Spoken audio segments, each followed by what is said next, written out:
IQ, EQ 모두 다 옛날 말입니다.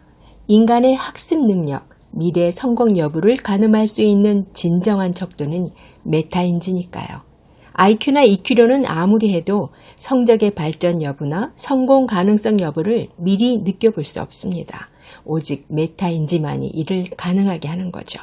어느 방송국에서 메타인지에 관한 의미 있는 실험을 했습니다. 상위 0.1% 안에 드는 성적 우수 학생들과 그렇지 않은 학생들을 대상으로 제한된 시간 안에 여러 개의 단어들을 보여준 후 그중 몇 개나 외우고 기억하는지를 물어본 거죠. 물론 이 실험은 많이 외울수록 더 좋다거나 하는 그런 의미의 실험이 아니었습니다. 자신이 자신의 능력을 얼마나 정확하게 아는지, 무엇을 알고 무엇은 모르는지를 명확하게 구별할 수 있는지 그것을 알아보는 실험이었죠. 예상대로 상위 0.1%의 학생들은 자기가 몇 개나 기억하는지를 거의 정확하게 맞추었습니다.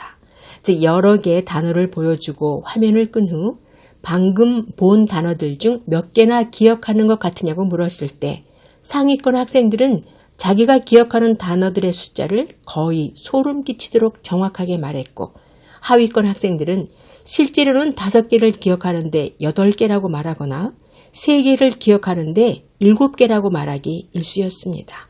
실제보다 자신이 더 많이 기억하고 있다고 과대평가 같은 착각을 하는 거죠. 이것이 메타인지의 차이입니다. 상위권 학생들과 그렇지 않은 학생들을 나누고 판가름하는 기준은 IQ도 EQ도 아닌 오로지 메타인지에 달려 있었습니다. 메타인지, 즉 인지 위의 인지인 상위인지, 다시 말해서 내 생각을 바라보고 있는 또 하나의 생각, 또 하나의 눈입니다. 생각 위에 더 차원 높은 생각인 거죠. 한마디로 쉽게 말해서 내가 무엇을 알고 무엇을 모르는지를 아는 능력입니다.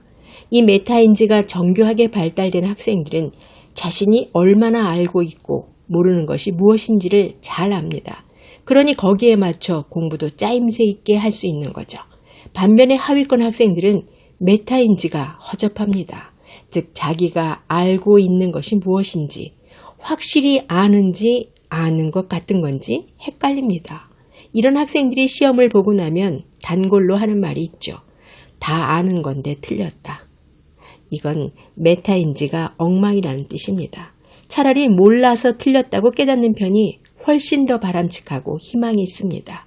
메타인지가 제대로 작동을 해서 무엇을 모르고 있는지를 확실히 밝혀주는 거니까요. 그런 학생들은 다음 시험을 위해 자신이 모르는 부분을 더 철저하게 공략하고 준비합니다. 이러니 상위권과 하위권, 이 두 그룹의 차이가 시간이 지날수록 더 벌어지는 건 당연한 이치인 거죠. 모든 부모들의 바람인 공부를 잘하는 아이로 키우려면 메타인지를 발달시키는 것이 답입니다.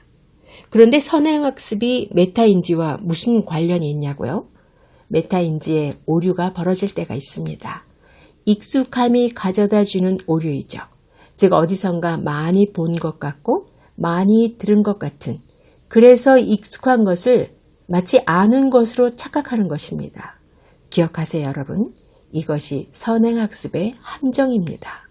학교에서 배우기 전에 미리 하는 공부, 선행학습, 학원이나 과외에서 이 선행학습을 하면 인간의 뇌는 그 경험이 주는 익숙함 때문에 자신이 접한 것을 다 아는 것으로 인지해버립니다. 크나큰 오류가 벌어지는 거죠.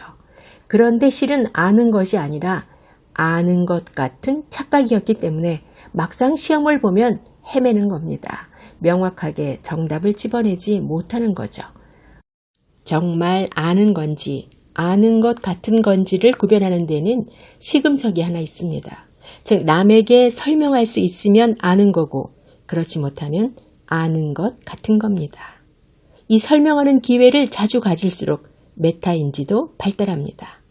내 아이의 장래를 위해 무엇보다 중요한 메타인지, 그리고 선행학습과의 함정 관계를 기억하시고 현명하게 대처하시기 바랍니다. 대한민국의 장래를 행복한 영재들로 채우느냐, 무기력한 금쪽이들로 채우느냐는 오로지 아이의 잠재의식을 알고 어떻게 다루느냐에 달려 있습니다. 인생의 비밀 잠재의식에 관한 모든 비법을 기대해 주십시오. 감사합니다.